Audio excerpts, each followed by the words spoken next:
What's up everyone, my name is Jason Turley and today we're looking at more picoCTF challenges, specifically the Glitch Cat challenge from Beginner picoCTF Mini 2022. This is in the general skills category and we see that it'll go over netcat, the command shell, and Python. So reading the description, our flag printing service has started glitching. And then it just gives us this netcat command, so let's copy that. Very peculiar host name and port. Let's look at the hints. ASCII is one of the most common encodings used in programming.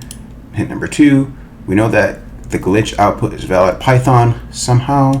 And hint number 3, press Control and C on your keyboard to close your connection. Alright, cool.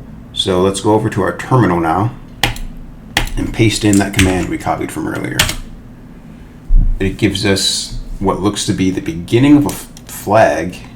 I recognize that syntax, and then the CHR function, and then the end flag.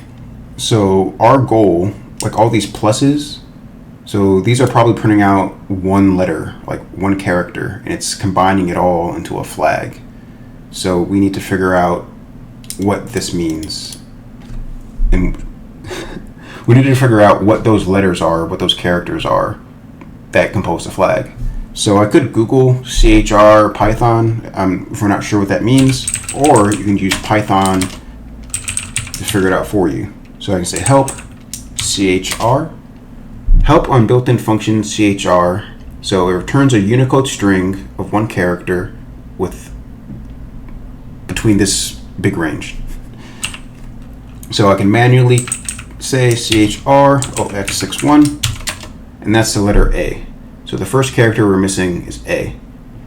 So instead of going one by one and typing all these in, what if I just copy this entire flag and paste it in here? We see that it prints out glitch me not, and then our unique string at the end. So copy this and slam that in to the submit area, and we got it. Alright, not too bad, not too shabby. Thanks for watching. Let me know if you guys solved it a different way in the comments. Take it easy and see you in the next video.